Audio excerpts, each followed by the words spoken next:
Good morning, Mitt, Steve, T-Rex. Everybody ready? 44 degrees at close to 9 o'clock on Friday, December 29th. Closing in on a new year. Easy, T-Rex. All right, good boy.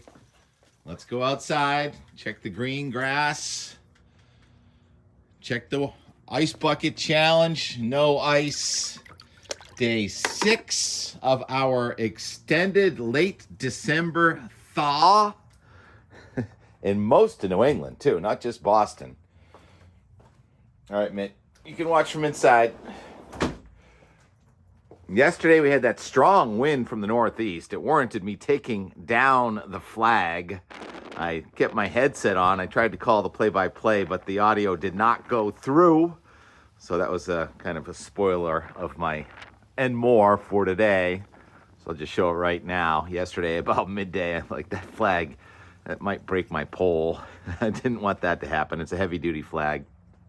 I just put it back up a few minutes ago. And there's a slight breeze this morning from the north.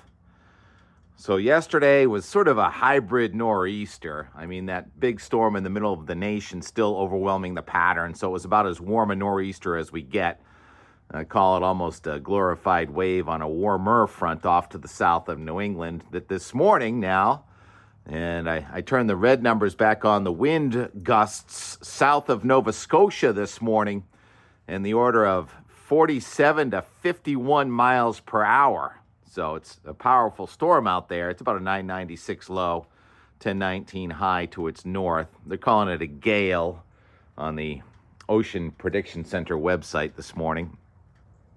Usually when those things pull east of us, the colder air comes rushing back in, and we have a freeze and rain changes to snow in our mountains.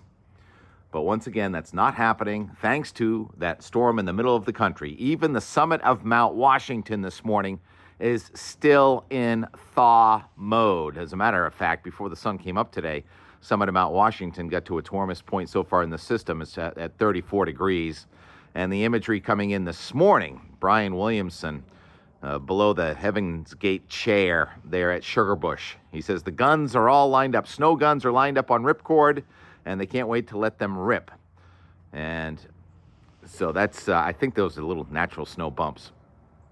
There's still 21 inches of snow at the snow stake on Mount Mansfield, so there is some natural snow. That's way up high, but you take a look at the lower elevation here at J, below the Metro Quad this morning before, or right after the lift opened. Very quiet.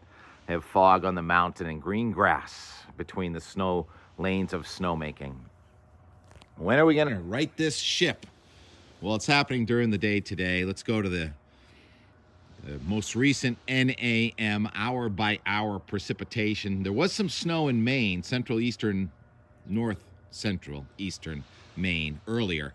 And now we have rain showers in green and snow showers in blue. Finally, by this evening, the snow showers are coming in back to northern Vermont, but they don't have staying power.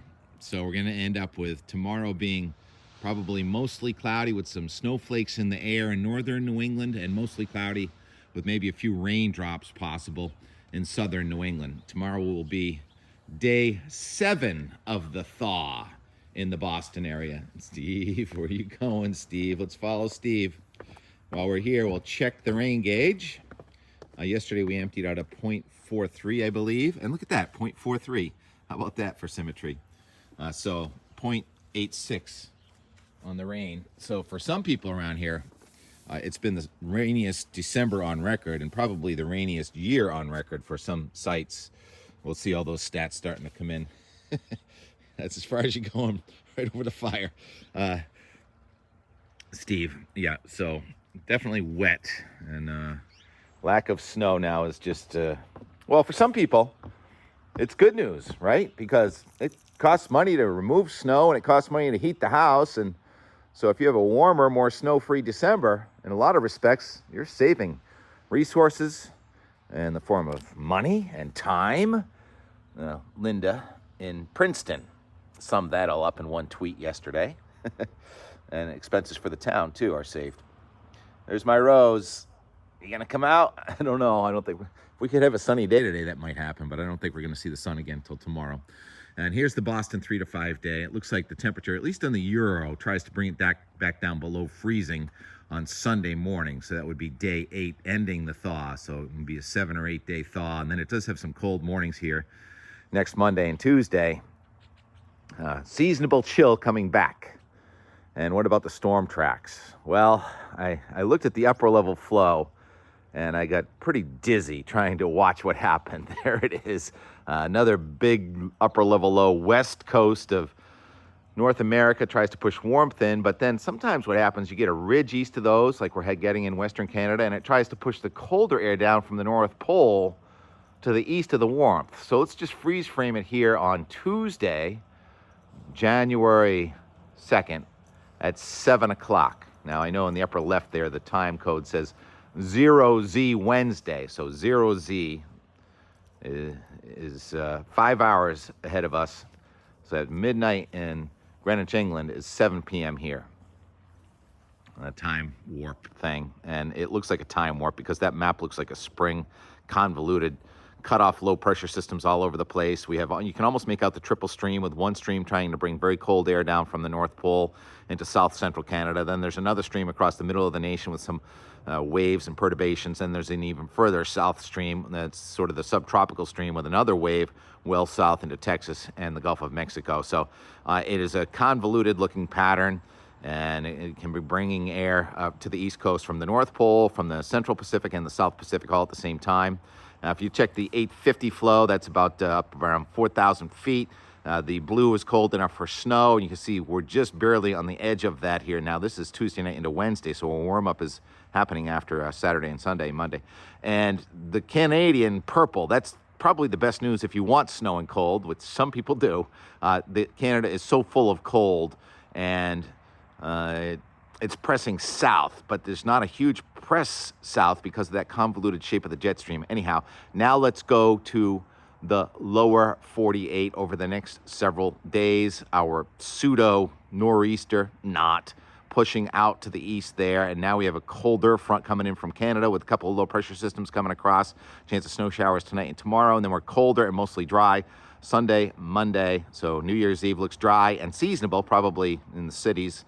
Boston and New York, 20s and 30s, and the mountainous areas where there are also celebrations, probably be in the teens and the 20s. And Wednesday, you see that southern system. We've been talking about that and saying, I doubt it's going to escape south. And sure enough, the guidance has taken that and now lifts it right up here into the northeast with a potential nor'easter late next week, with blue being snow, green being rain.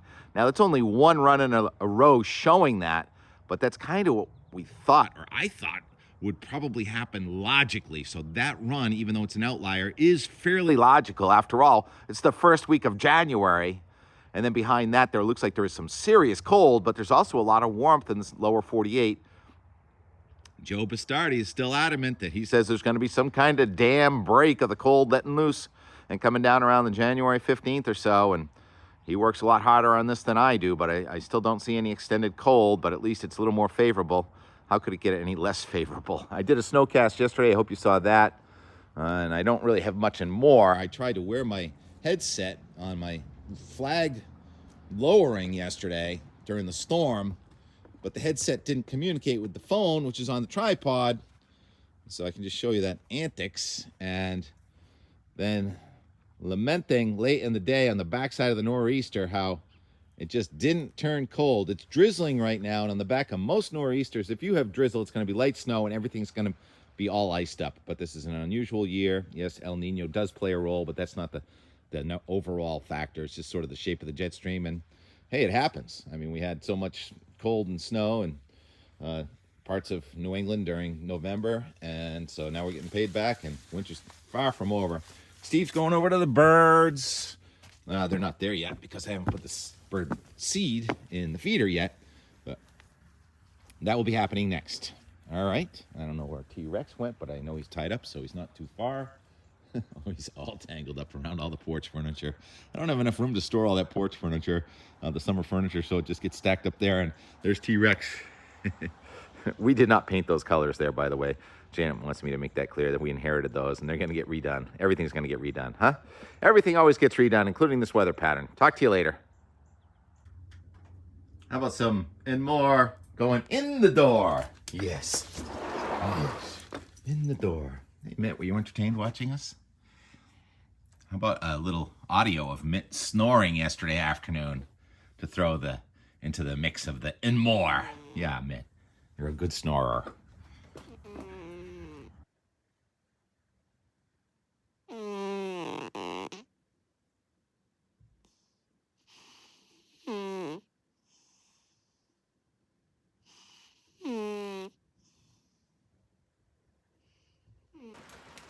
All right, so we're mounted on a tripod. I'm going to zoom it in a couple times. There's 2 zooms, there's 3 zooms. Walking out the door with the camera on a tripod. T-Rex, where'd you go? What are you doing, Rex? Yeah, I would think you'd want to go inside. All right, how's this going to look? I think it's 2 zoomed, right? So let's find that out. Okay, there we go. Got the headset on. I'll let T-Rex inside.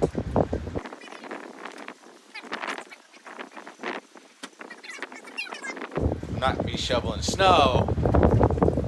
Not this week anyway.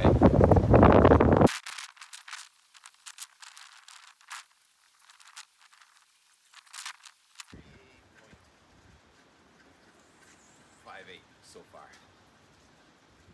And more, and more, and more. Usually I go out the door for weather and more with Steve and T-Rex, but today I thought I'd try and get Mitt in the mix. Mitt, you want to be in the snow report?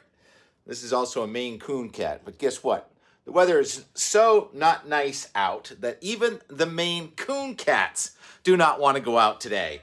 That's the view here, looking over Hingham Bay. How about a quick sunset out the door? Sunset being just after 4. I can't resist a flock of geese. When I came by earlier, they were drinking off second base right there. And now they're just polluting the outfield. Or is this the midfield of a football field? Where are you going? Get their back to me. I'm supposed to take off into the wind. The wind's from behind me now from the north, where if this was a real winter storm, the rain would be changing to snow and ending with frozen ground in the morning. But that's not the case because this ain't a regular winter. It's a strong El Nino winter. And it's still going to be mud in the morning, in the afternoon, and tomorrow night, the next night. Who knows when this thaw is going to end. Over and out for today.